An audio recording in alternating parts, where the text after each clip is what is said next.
Welcome to True Freedom, where we explore the profound intersections of philosophy, self-mastery, and existential liberation. In this thought-provoking piece, we delve into Friedrich Nietzsche's revolutionary perspective on laughter as a transformative force that transcends suffering, nihilism, and the burdens of existence. Drawing from his seminal works, like Thus Spoke Zarathustra and Beyond Good and Evil, we uncover how Nietzsche's concept of superhuman laughter aligns with Stoic principles of resilience, acceptance, and inner strength. This article invites you to journey through Nietzsche's philosophy of humor, self-overcoming, and eternal recurrence while reflecting on how these ideas resonate with the timeless wisdom of Stoicism. Whether you're here for philosophical insights or practical tools for personal growth, this exploration will challenge and inspire you to embrace life with courage, playfulness, and authenticity. The philosophy of laughter, a gateway to freedom. Nietzsche's assertion in Beyond Good and Evil that philosophers should be ranked according to the quality of their laughter is both provocative and profound. He envisions a hierarchy where the highest form of laughter, golden, superhuman laughter, is not merely an expression of amusement, but a deeply existential act. For Nietzsche, laughter represents an attitude toward the world, life, and oneself. It is a tool for achieving distance from cherished beliefs, enabling individuals to evaluate them without bias. Laughter, particularly directed at oneself, serves as a mechanism for expressing contempt or challenging established values. This practice is crucial for those seeking clarity about their most treasured ideals. By laughing at oneself, one momentarily detaches from ego-driven attachments, fostering humility and openness to new perspectives. Nietzsche himself often faced mockery and scorn, yet he transformed this pain into a deeper understanding of human suffering and joy. His laughter emerged from anguish, embodying what he termed the laughter of the height. Contrast this with the laughter of the herd, which appears in Thus Spoke Zarathustra, when Zarathustra descends for his solitude in the mountains to share his wisdom. He encounters a crowd that greets him with derision. Their scornful laughter symbolizes conformity and mediocrity, the antithesis of true freedom. Yet, Zarathustra remains undeterred, recognizing that genuine liberation requires transcending such collective ridicule. This duality between the herd's laughter and the height's laughter underscores Nietzsche's vision of individual sovereignty amidst societal constraints.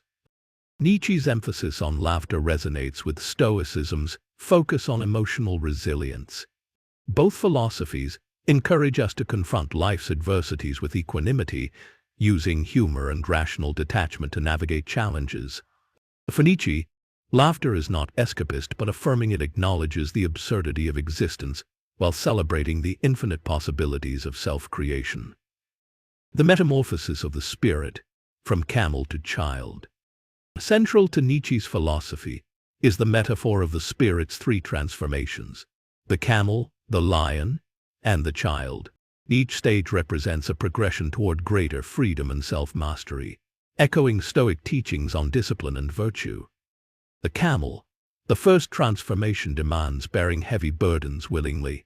These burdens include our vanities, desires, and societal expectations. The camel kneels down, eager to take on weight, symbolizing sacrifice and the cultivation of strength through adversity. Nietzsche suggests that pride must be tempered by humility, urging us to confront our flaws and limitations. This stage parallels Stoicism's emphasis on enduring hardships with grace and fortitude. The lion, once the camel sheds its burdens, it transforms into the lion, a symbol of rebellion against oppressive norms. The lion battles the mighty dragon of tradition, whose scales are inscribed with "thou shalt." By uttering the sacred no, the lion rejects external authority and claims autonomy over its will. This mirrors Stoicism's distinction between what lies within our control and what does not. The lion's defiance reflects the Stoic ideal of living according to nature, free from societal constraints. The child, the final transformation, culminates in the birth of the child, a state of innocence, creativity, and renewal. Unlike the lion, which fights against constraints, the child affirms life with a sacred yes. This affirmation reflects the Stoic principle of Amor, Fati, loving fate, that finding beauty in necessity. The child embodies the playful spirit of creation, unburdened by past regrets or future anxieties. Through these stages, Nietzsche illustrates the arduous process of becoming who one truly is.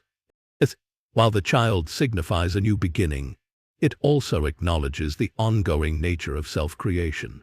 There is no final goal. Instead, life is a continuous cycle of growth and reinvention. This dynamic interplay between past, present, and future mirrors the Stoic practice of living in harmony with the flow of time. Eternal recurrence and the comedy of existence. One of Nietzsche's most radical ideas is the doctrine of eternal recurrence, the notion that every moment of our lives repeats infinitely. At first glance, this concept may seem bleak, evoking feelings of futility. However, Nietzsche frames it as an opportunity for profound affirmation. To embrace eternal recurrence is to love life unconditionally, including its tragedies and absurdities.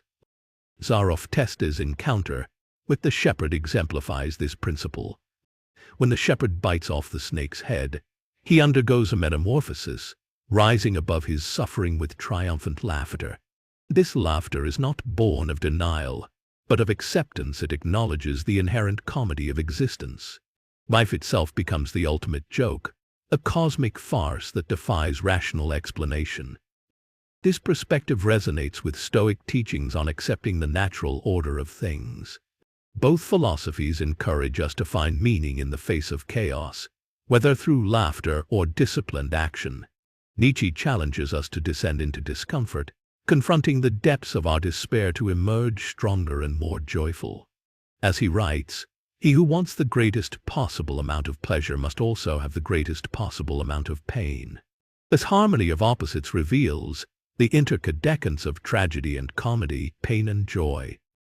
Moreover, Nietzsche's concept of eternal recurrence invites us to reflect on the impermanence of life.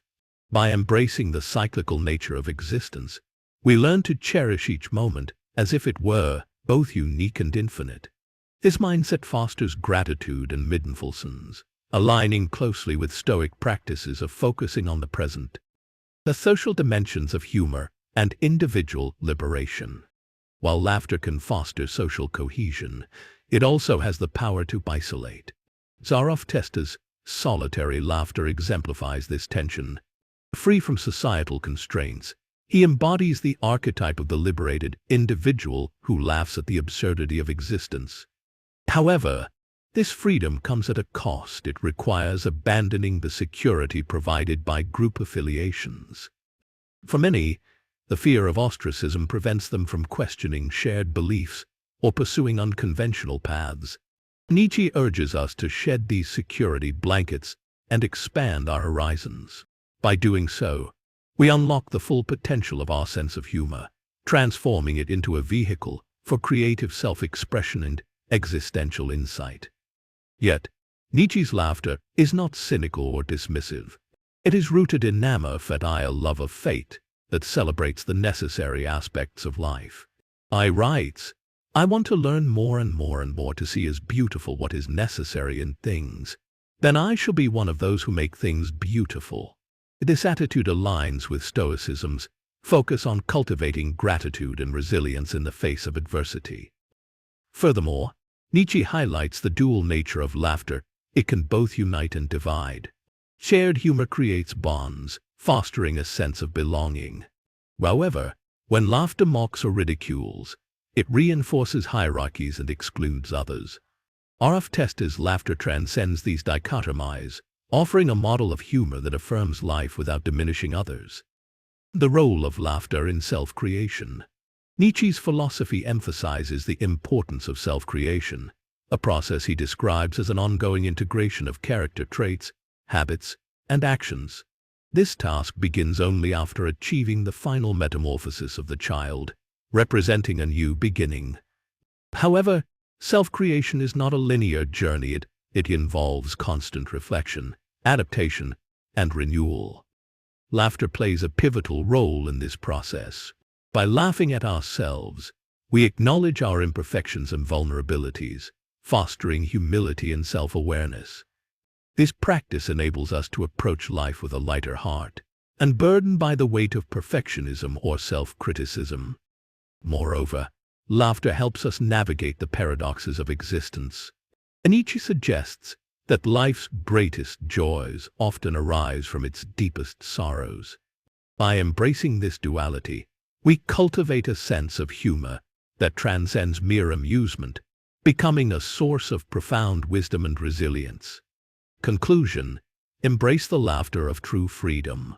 In summary, Nietzsche's philosophy of laughter offers a powerful framework for navigating life's complexities. By embracing the laughter of the height, we transcend the limitations imposed by societal norms and personal insecurities. This laughter is not escapist but deeply affirming. It acknowledges the absurdity of existence while celebrating the infinite possibilities of self-creation. To live authentically, we must reconcile the tragic and comic dimensions of life, much like the Stoics reconciled virtue with fate. Eternal recurrence reminds us that every moment matters, inviting us to say yes to life with unwavering enthusiasm. We invite you to reflect on these ideas and share your thoughts in the comments below. How do you interpret Nietzsche's concept of superhuman laughter? Do you see parallels between his philosophy and Stoicism? Subscribe to True Freedom for more discussions on philosophy, self-mastery, and the art of living well. Together, let's continue exploring the boundless potential of the human spirit. Hey everyone, ready for a deep dive into something pretty fascinating? I am. Today we're going to be looking at Nietzsche, Okay. and specifically his views on laughter Right. and how those connect with Stoicism. Interesting. Now get this, Nietzsche actually believed Yeah. that you could rank philosophers based on their laughter. Oh, wow. That's a new one. I like that. I know, right?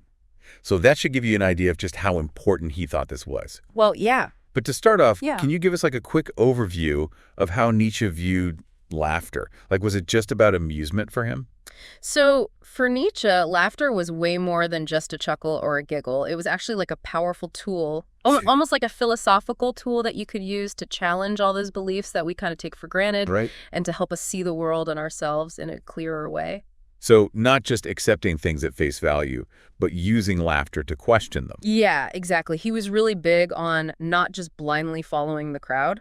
He talked about this difference between what he called the laughter of the height, Oh, okay. which is this really liberating kind of laughter that comes from really understanding and accepting Yeah. all the crazy stuff that life throws at us. Right. And then there's what he called the laughter of the herd, which is more about just going along with whatever everyone else is doing. Okay, so fitting in, conforming. Yeah, fitting in, conforming. Not rocking the boat too much. Exactly. It sounds like that connects to Stoicism in a way. It totally does. Both philosophies seem to really value resilience Yeah. and finding a way to use humor to deal with all the tough stuff that life throws at us. You're right. There's a huge overlap there. What do you think? Yeah, I think for both Nietzsche and the Stoics, Yeah. humor wasn't about making light of serious problems. It Mhm. was about keeping things in perspective and finding the strength to keep going, Yeah, that makes sense. even when things are really tough. So how does this whole laughter as a tool for resilience thing actually work in a practical sense? Can you give us an example of that? Well, to really understand that, we need to take a look at Yeah. Nietzsche's idea of the 3 transformations of the spirit. 3 transformations of the spirit. It's basically this journey that he talks about, Right. where we move through these 3 different stages: the camel, the lion, and the child. Oh, wow. Those are some pretty vivid images. Right. I'm curious to hear how those connect to laughter and resilience. So imagine the camel, right? Yeah. Camels, they're known for being able to carry these heavy burdens. Right, across the desert and stuff. Yeah, exactly. So this first stage is all about willingly accepting all the stuff we can't really control. Oh, Like all those expectations society puts on us, maybe even our own insecurities. so kind of building up our strength by learning to endure. Exactly. It's a lot like that Stoic idea of focusing on what we can control Right. and learning to accept what we can't. That makes sense. So what about the lion? So once that camel has built up enough strength, Yeah. it transforms into this powerful, rebellious lion. Okay. This stage is all about starting to question all those burdens we've been carrying around. It's about breaking free from all those external authorities that tell us who to be and what to do. Okay. And starting to reclaim our own power. So like that Stoic idea of living in accordance with nature. Yes. Free from all the restrictions and expectations that society tries to impose on us. Exactly. And then we come to the final stage, the child. The child. Yep. This is where we reach the state of kind of like Okay. an innocent and joyful acceptance of life, where we can embrace the world with a big yes. But not a naive yes. Right, exactly. Not naive at all. Like we've gone through the hard stuff, we've learned from it. Yeah. And now we can accept things as they are. Precisely. It actually reminds me of the Stoic concept of Amor Fati. Which is? Love of fate. Yeah. It's about finding the beauty in what's necessary and embracing what is. Okay, so where does laughter fit into all of these transformations? Well, each stage needs a certain level of self-awareness, Yeah. right? Like, you need to be able to step back from your situation and see it clearly. Right. And that's where laughter comes in. Okay. It gives us that distance, that perspective. It lets us see the humor in our struggles, detach from them emotionally without pretending they don't exist. So it's almost like laughter helps us move through those stages. Yeah. Giving us a sense of perspective and helping us not take ourselves too seriously along the way. Exactly. It helps us shed those burdens, face our limitations, and in the end, embrace all the crazy, absurd things about life with a sense of joy and wonder. I like that. Yeah. I'm already starting to see how this can apply to everyday life. Okay. But there's this other Nietzsche concept that we haven't talked about yet. Eternal recurrence. Oh, yes. And I'm wondering how that ties into all of this. Yes. Eternal recurrence. It's a tough one. It is. The idea that every single moment is going to repeat infinitely. Right, yeah. It's a lot to wrap your head around. But I have a feeling Nietzsche wasn't suggesting this just to freak people out. You're right. It wasn't meant to be some kind of punishment. Think of it more as a challenge. Like, if you knew you'd have to relive every moment of your life forever, Yeah. would you change anything about how you're living right now? Wow. That is a powerful question.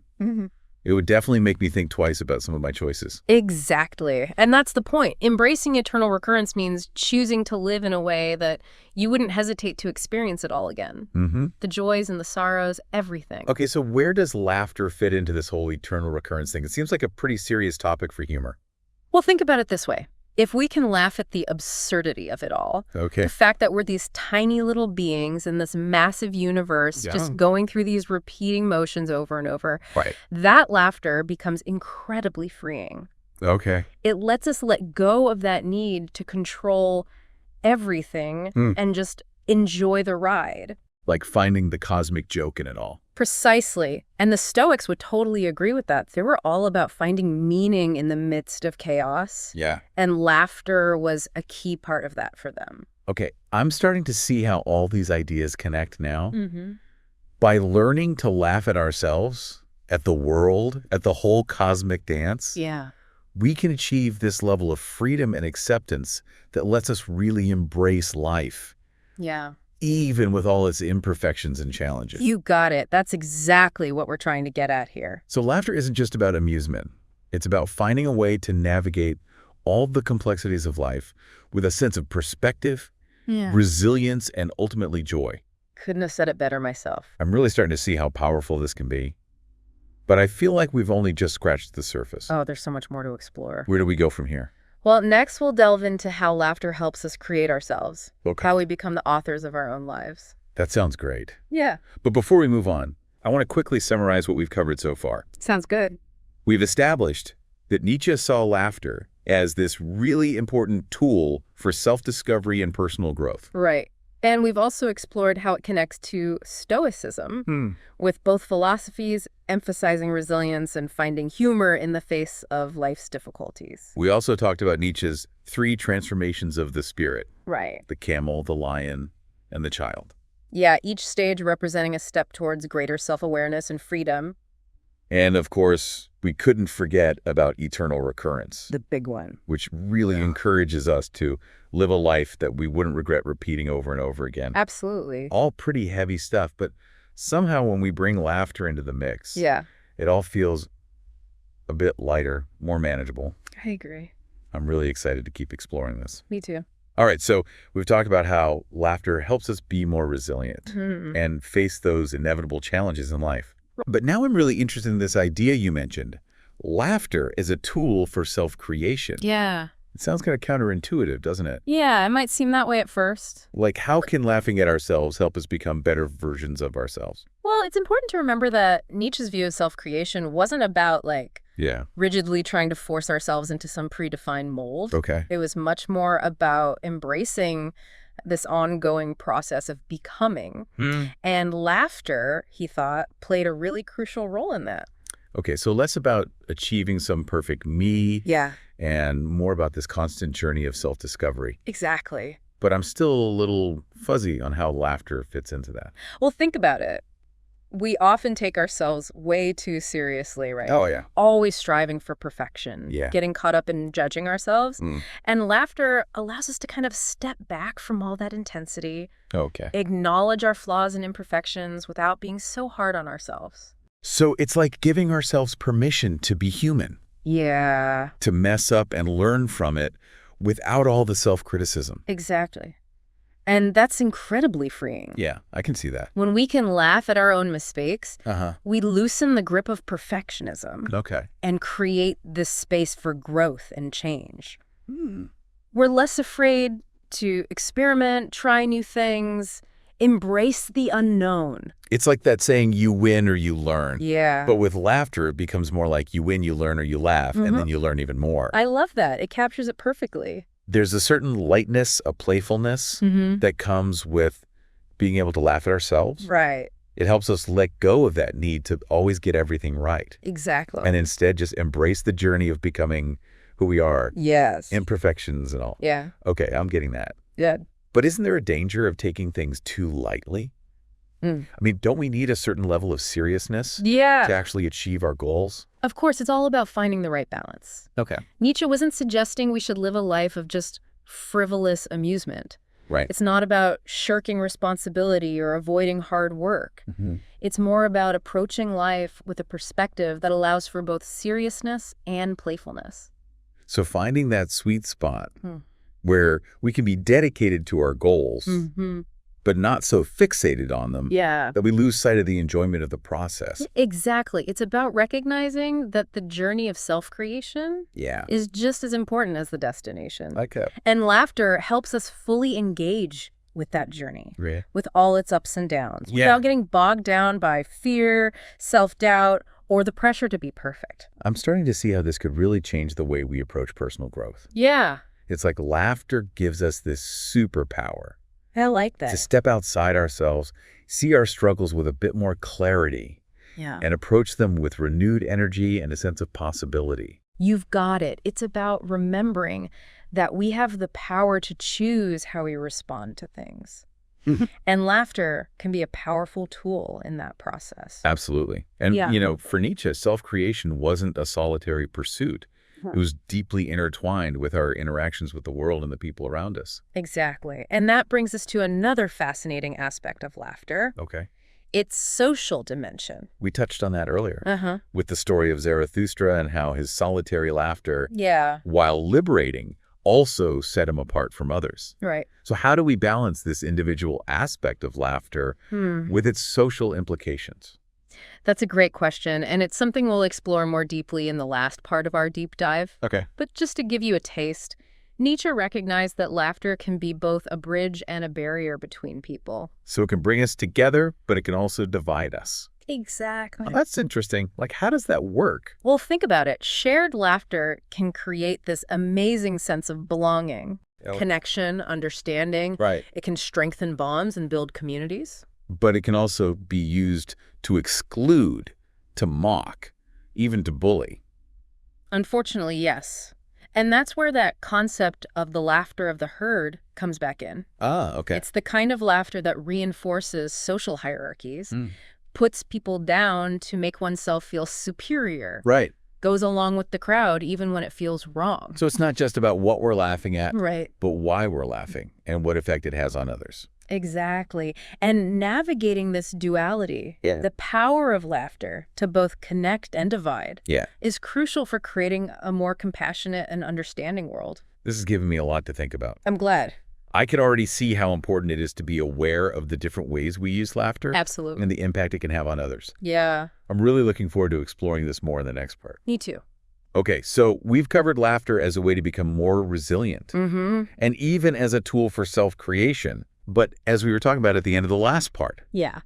there's this whole social dimension to laughter that we need to explore. Definitely. It's a big one.